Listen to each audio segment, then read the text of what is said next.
Welcome, age of vintage society. 33-year-old comedian John Belushi was already in bad shape by the time he checked into his bungalow in February 1982. His aggressive drug use was already well known but tolerated around town.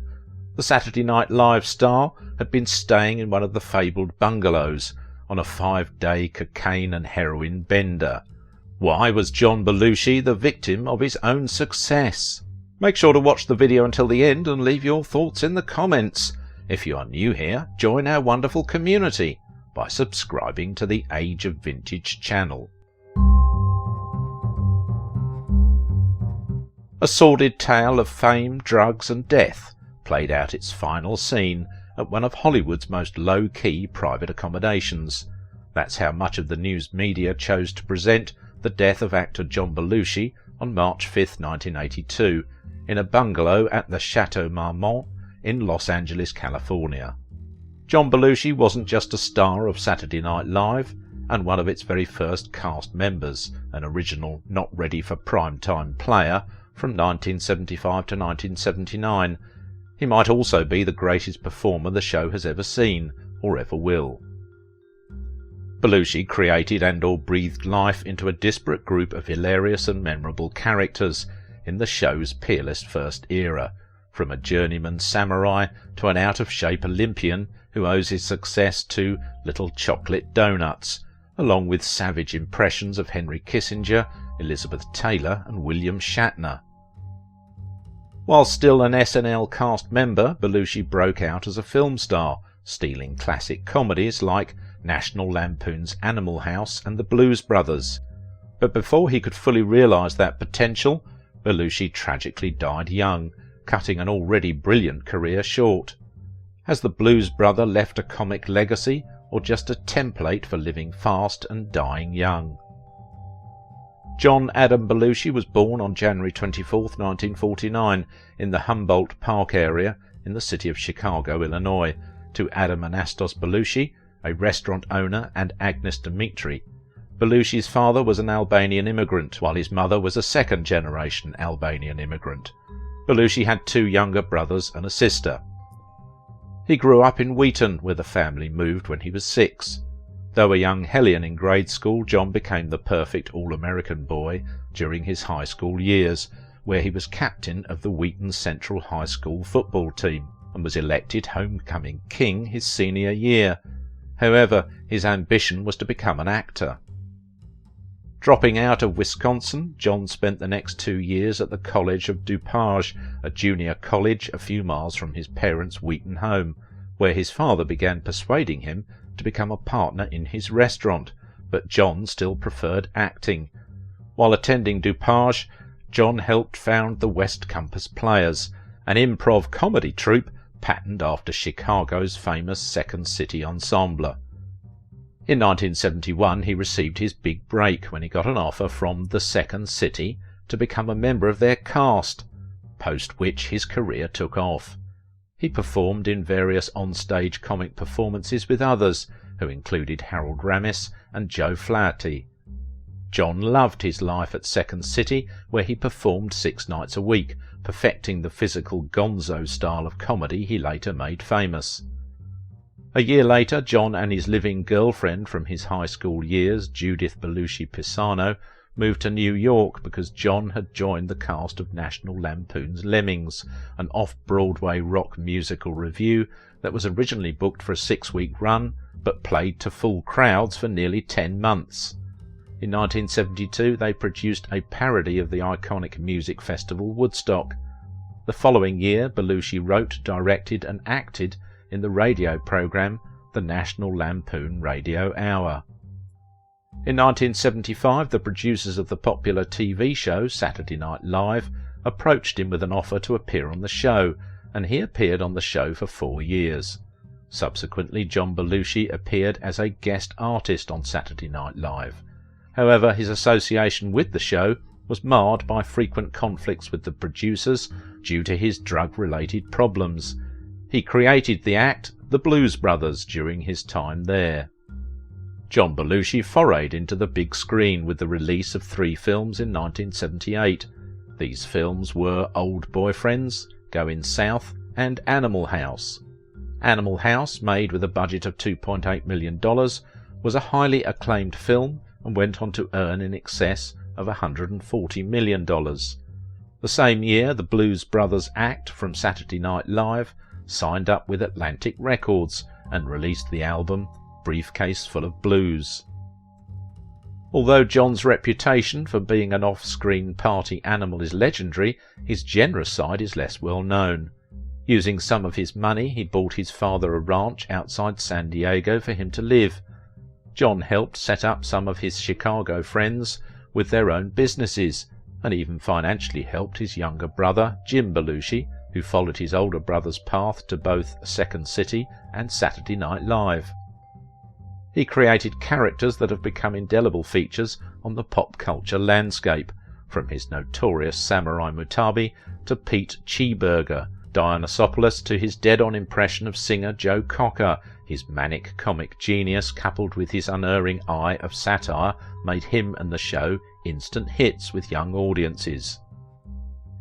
Hollywood, unable to ignore his enormous charisma and talent, soon came calling for Belushi. The raunchy 1978 college comedy Animal House, directed by John Landis, made him a movie star, and his character, slacker extraordinaire John Bluto Blutarsky, a frat house icon. Despite the fame, the money, and the accolades, Belushi was, sadly, a victim of his own success. Unable to conquer a deadly addiction to cocaine, the comedian succumbed to the very demons that so often fueled his trademark intensity. A gifted comedian, actor, and musician, John Belushi lived a short but eventful life filled with both overwhelming success and heartbreaking tragedy. John Belushi's final year at Saturday Night Live marked a turn for the worse for the comedy's star's drug use. Throughout the 1978-79 season, Belushi maintained a rigorous filming schedule. Much as he'd done during the filming of Animal House, he flew from New York to Los Angeles weekly to complete work on 1941 and keep his commitment to SNL. Unlike Animal House, however, Belushi had a much larger role and relied on cocaine extensively to maintain his energy.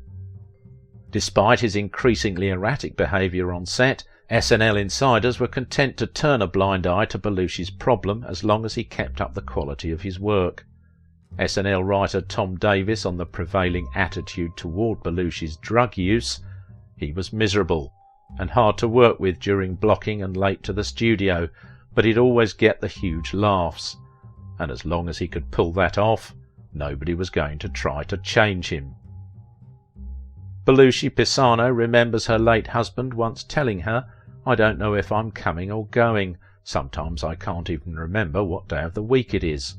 Although his next project, The Blues Brothers, a feature-length take on the musical act and characters he developed with SNL co-star and friend Dan Aykroyd, would be the smash hit he longed for, the film also saw his cocaine use spiralling even further out of control. Despite the success of The Blues Brothers, Belushi found his options in Hollywood rapidly narrowing. Fearing for both his career and his life, Belushi got clean and sober, lost weight, and dove headlong into uncharted territory as a leading man in Continental Divide. Sadly, Belushi's next film, Neighbours, would be his last. Sadder still, it was an unmitigated disaster that found the comedian and his Blues Brothers partner, Dan Aykroyd, both playing against type with an incomprehensible mess of a script. According to Screen Crush, Belushi clashed frequently with director John Avildsen, suggesting that he be replaced with John Landis. Universally derided by critics, Neighbours managed to turn a profit, but remains the last of Belushi's films. John Belushi lost his battle with drugs at the age of 33, after getting so desperate that he reportedly called up his agent for drug money. Belushi invited over dealer and celebrity hanger-on Kathy Smith, nicknamed Silver Bag, because of how she carried her contraband. Smith later said she actually shot up Belushi with the speedball that killed him. The former SNL star was in an obvious state of physical and mental distress, with a multi-million-dollar deal on the line and the studio's disapproval hanging over his head. John Belushi checked into a $200 a day bungalow on the Sunset Strip on February 28, 1982. It didn't take long before the place was trashed. Belushi's attention span was limited and his speech often incoherent. They stated, continuing, his clothes were dirty and he appeared unbathed. His bungalow was in a constant state of disarray. John Belushi was a time bomb, a waste site, a mess. Sweaty, flabby, edgy, pale, dishevelled, worn to a stump at the age of 33. He had called ahead to reserve his favourite bungalow, number 3, one of the ones Al Smith had purchased that stood close to the private entrance on Monteil Road. Like other members of the extended Saturday Night Live family, Belushi had been introduced to Chateau Marmont by the show's producer, Lorne Michaels, who stayed there when he was a comedy writer for a variety of TV shows and who liked to joke that he moved around the place as his fortunes in the business ebbed and flowed. I lived all around in the hotel, moving from room to room. If I had the money, I moved to a larger suite. If not, I took a smaller one. For 90 years, Hollywood's Chateau Marmont Hotel has kept guard over Sunset Boulevard, providing a discreet haven for celebrities, rock stars, writers and artists to let loose and be themselves in private, away from prying eyes. It might not have been the most glamorous or expensive hotel in LA, but it certainly was, and still is, the most infamous. Belushi had been in residence at the hotel for more than a month earlier that winter, at first in a suite in the upper floors, number 69, only to abandon it when he and his neighbours found one another noisy, then complaining about Belushi's music and carousing, him being woken by their baby crying. His drug use was already well known, but tolerated. His wife Judy and best friend Dan Aykroyd's attempts to get him help were futile. Robert De Niro and Robin Williams were among the last people to see Belushi alive. He was found unconscious in his room on March 5, 1982, by his personal trainer and bodyguard Bill Wallace. Needle marks on his arm indicated an overdose. It wasn't long before the media got wind and paparazzi swarmed the hotel. For years after, the Chateau Marmont would become known as the place where John Belushi died. Plenty of bold-faced names found trouble there. The rental became a regular hangout for Hollywood celebrities after the bars closed, with guests like Robin Williams, Harry Dean Stanton and Robert De Niro stopping by in the hours before Belushi's death. But among the most frequent visitors was Catherine Smith, the woman who would later plead guilty to administering the speedball that killed the comic.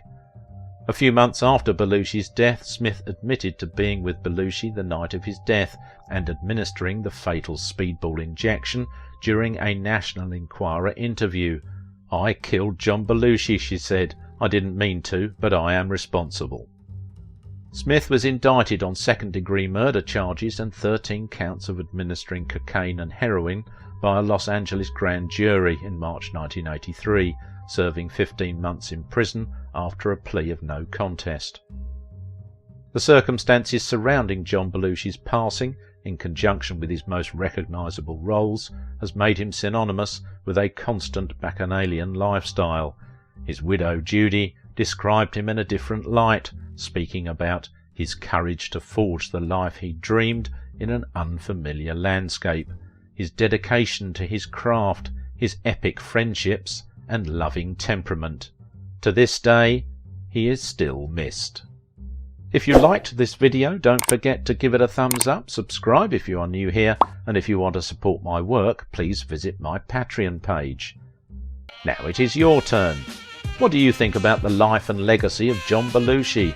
John Belushi's death marked the abrupt end of his career as an actor, comedian and musician. It came as no surprise to those who knew him best.